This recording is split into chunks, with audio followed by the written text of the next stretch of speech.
I'm Jen Moore, Music of the Baroque's program annotator, and thank you for joining me for Baroque Notes, Music of the Baroque series of online pre-concert talks. In the final installment of our 53rd season, I'll be discussing our May program, Heaven and Earth, featuring our chorus and orchestra under the direction of guest conductor Patrick Dupré-Quigley. This is the third time Patrick has been with us. Most recently, he joined us in October 2022 for the world premiere of South Chicago Dance Theater's Dances from Terpsichore.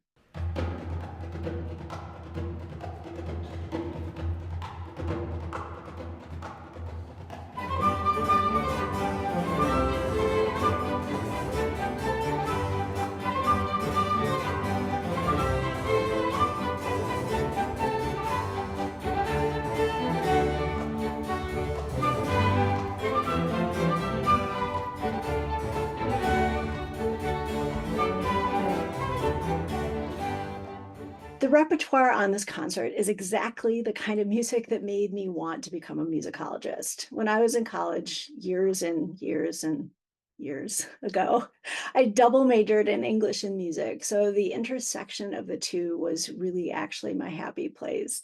And I've always just loved thinking about how composers use music, not only to bring text to life, but also to add their own interpretive layer. And this program unites two of Baroque music's great dramatists, Henry Purcell and George Friedrich Handel. And alongside them is Allegri's Miserere from the early Baroque, which has been capturing listeners' attention for centuries. Bach's first orchestral suite, which begins a concert, serves as a sort of grand overture. I'm actually going to leave Bach aside in this talk and focus on the connections between the text and the music in the three vocal works. This program is called Heaven and Earth, partly because half of the concert is sacred music, or music written for religious purposes, and half of it is secular, or music that is not religious in nature. It's also a phrase from the first vocal work on the program, the frost scene from Henry Purcell's King Arthur. It's not an exaggeration to say that Henry Purcell was the most important composer of the English Baroque. His colleague, the poet John Dryden, described Purcell's untimely death as silencing even the nightingales, writing, "So ceased the rival crew when Purcell came. They sung no more, or only sung his fame." There are many reasons why Purcell is important historically. He wrote Dido and Aeneas, the first English opera, for example. What is more surprising to me, actually, is the persistence of his influence today, especially in Great Britain. Pete Townshend of the band The Who says that it was through Purcell's music that he learned about suspensions and chord progressions that are less straightforward. Henry Purcell, the composer, is someone else that you've named checked as being, for some people, maybe quite an unlikely influence on That's your right. songwriting. When did you first hear him, and explain how that affected your composing? Around the time of my generation, I'd moved up to town. I was living near my college in Ealing. I moved up to town to live with my manager, Kit Lambert, who was Constant Lambert's son. Constant Lambert had been the director, the artistic director, the music director of the Royal Ballet at Covent Garden, and his favourite composer was Purcell. And one of the pieces that he used to love to play, Kit remembered from his childhood, and he gave it to me one day to listen to, and I was very, very struck by it. It was called The Gordian, it's a suite called The Gordian Not Untied, and there's a piece in it called Chacon, which is profoundly sad and moving, but at the same time it has what we'd call in music, it's a technical term, but it's called suspensions. And could I just show you on the guitar? Of course, please do. Yeah, a normal chord is that, or a minor chord is that. That's all I kind of knew. What Purcell brought in was this. There's the chord. That's the suspension. As a minor chord, the suspensions tend to come out like this. So from the days of or suddenly I was in a world of suspensions, which was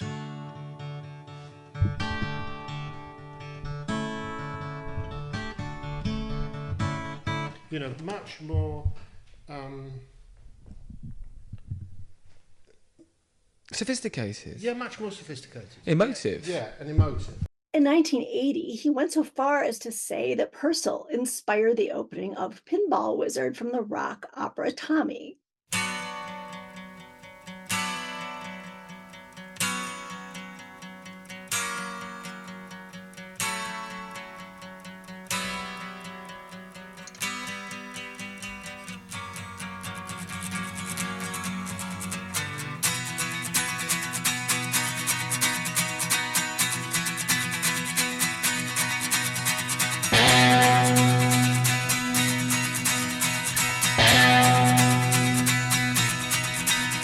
Ever since I was a young boy, I played the silver ball. From Soho down to Brighton, I must have played them all. But I ain't seen nothing like him in any amusement hall. That deaf, dumb, and blind kid sure plays a mean pinball.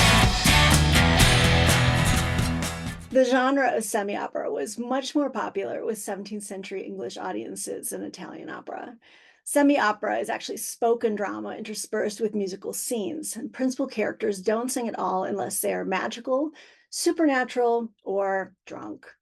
John Dryden wrote the libretto for King Arthur in 1684, but it was never performed. When theater manager Thomas Betterton persuaded him to join forces with Henry Purcell several years later, Dryden complied, but he made it clear in the preface to the published edition that he had made a few concessions. Now, this isn't unusual, but this did make me laugh. He wrote, "The numbers of poetry and vocal music are sometimes so contrary that in many places I have been obliged to cramp my verses and make them rugged to the reader, that they may be harmonious to the hearer, of which I have no reason to repent me, because these sorts of entertainments are principally designed for the ear and the eye, and therefore in reason my art on this occasion ought to be subservient to his." King Arthur tells a story of Arthur's attempts to rescue the blind Cornish princess Emmeline, who has been kidnapped by the Saxon King Oswald of Kent, his archenemy. In a not so subtle attempt to win Emmeline's heart, Oswald entertains her with a mask in which Cupid tries to thaw the heart of the cold genius, the spirit of winter. After awakening him with a short yet fetchingly lyrical tune, the genius responds with the song, "What Power Art Thou?" He shivers and stutters in repeated notes as the melody ascends agonizingly slowly, depicting so vividly his unwilling rise from beds of everlasting snow. Let's listen to a bit of the song.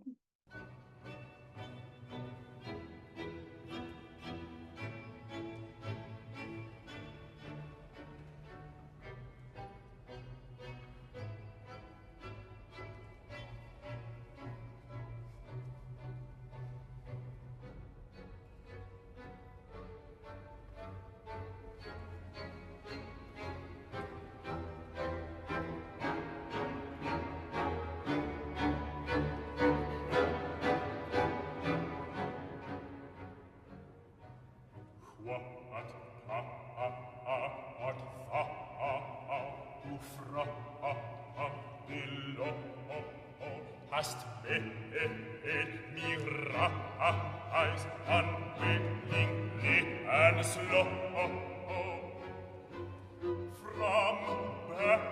bed of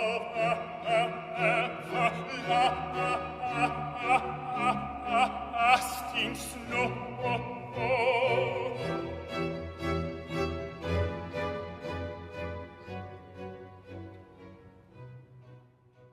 I'll let you discover for yourself whether Cupid is victorious, but in the semi-opera, Oswald's ploy is ineffective and Emmeline's heart remains cold to her captor. I'll turn now from the Earth section of the program to Heaven, which shows that Baroque theatricality is definitely not confined to secular stages. Interestingly, the most dramatic moment in Gregorio Allegri's Miserere may not be from the Baroque era at all. Allegri's Miserere is the last in a collection in Rome of 12 settings from the 16th and 17th centuries of Psalm 51, which begins, "Have mercy upon me, O God." All were intended for performance during Holy Week, the week leading up to Easter in the Christian calendar, but there was something special about Allegri's setting. It was ultimately the only version performed during the services in the Sistine Chapel, and it was protected almost like a historical landmark. In the 18th century, going to hear it performed was like a requisite part of the grand tour of Europe. And that is exactly what the 12-year-old Wolfgang Amadeus Mozart and his father did when they arrived in Rome on April 11th, 1770. Like their fellow tourists, they went to hear Allegri's Miserere sung at the Sistine Chapel. But unlike everyone else, Mozart immediately returned to his lodgings and wrote down the entire piece from memory, returning on Good Friday to hear it again and make corrections, as his father wrote to Mozart's mother.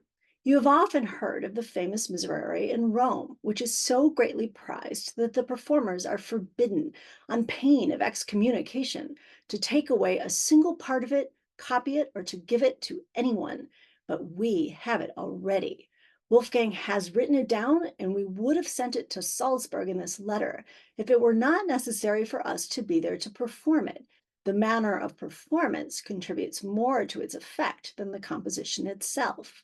Moreover, as it is one of the secrets of Rome, we do not wish to let it fall into other hands.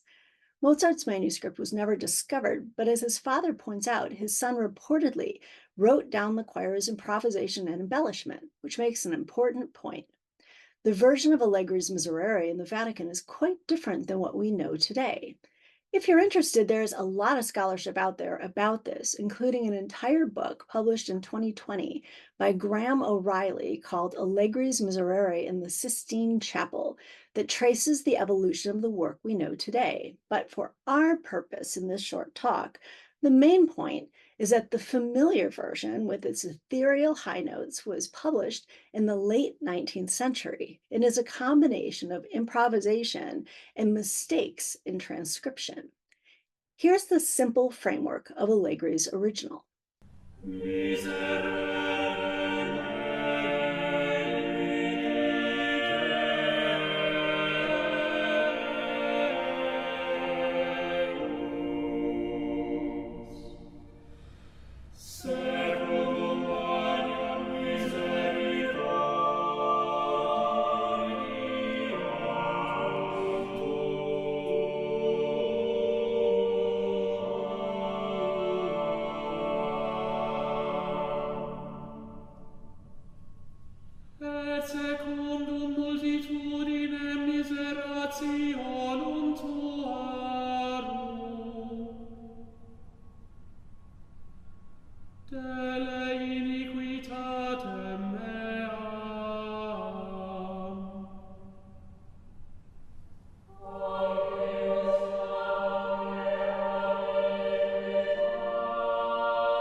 And here is the version we know and love today, with the treble voice ascending to the high C, right at the plea, and cleanse me from my sin.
So, as Leopold Mozart notes, in Allegri's Miserere, performers and transcribers were almost as responsible as the composer, if not more so, for the musical interpretation of the text.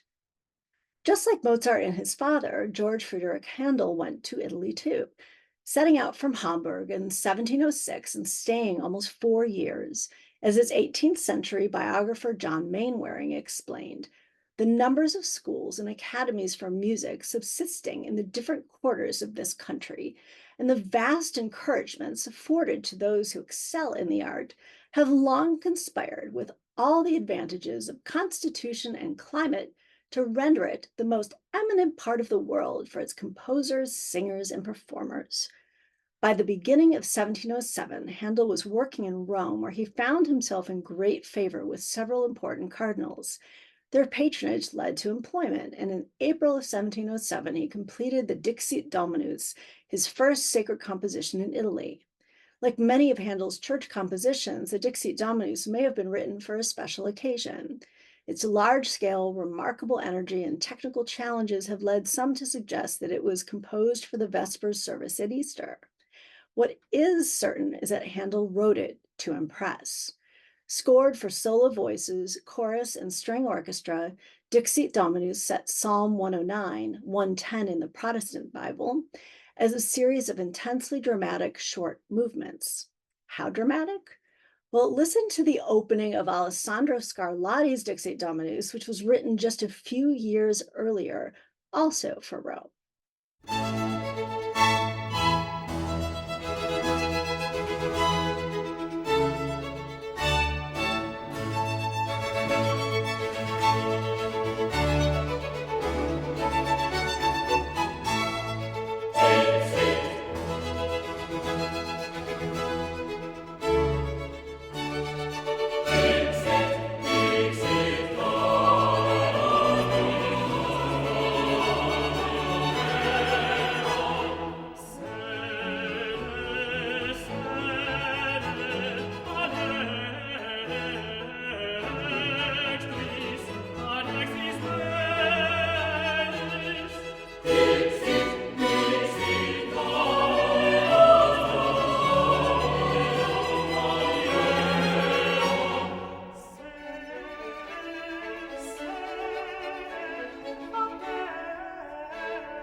Scarlatti's work was thought to have influenced Handel, and although Handel reportedly revered the Italian master, he also offers a pretty convincing demonstration of his own capabilities.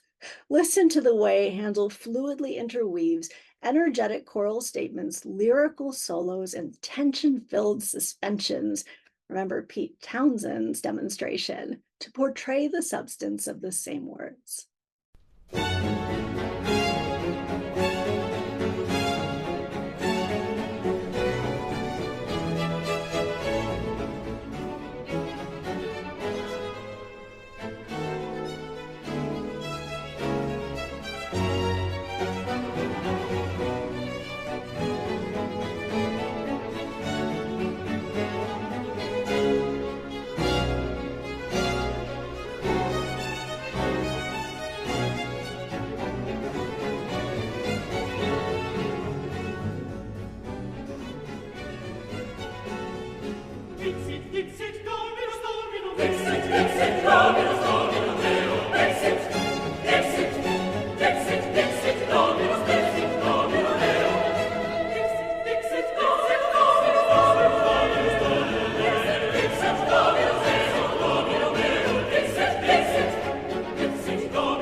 Each of the works I've discussed shows a different aspect of the relationship between words and music. In the excerpt from Purcell's King Arthur, you heard a musical dramatist at his very vivid best as he takes a text by a great poet that the author himself admits was a little compromised and makes it just jump off the page. Allegri's Miserere offers a fascinating look at a moment when it was actually the performers and listeners who took the music to the next level. And in Handel's Dixit Dominus, a German composer dazzles his Italian patrons with music that almost just raises what's come before him. There's so much to discuss in Heaven and Earth, and I've only scratched the surface, which actually makes it hard to stop. But fortunately enough, our 54th season, which begins in the fall of 2024, is packed with so many great stories. From Haydn's Creation in September to Bach's Christmas Oratorio in November to Handel's Theodora in March, which was actually the composer's personal favorite of all of his oratorios. It's so great. And we'll be closing in beautiful church settings with a chorus in May 2025, much like we are this coming weekend with Heaven and Earth on Sunday, May 12th in Winnetka, Monday, May 13th at Forest Presbyterian Church in downtown Chicago, and on demand from May 17th through June 17th. You'll find all the details at baroque.org. Thank you so much for being with me this season.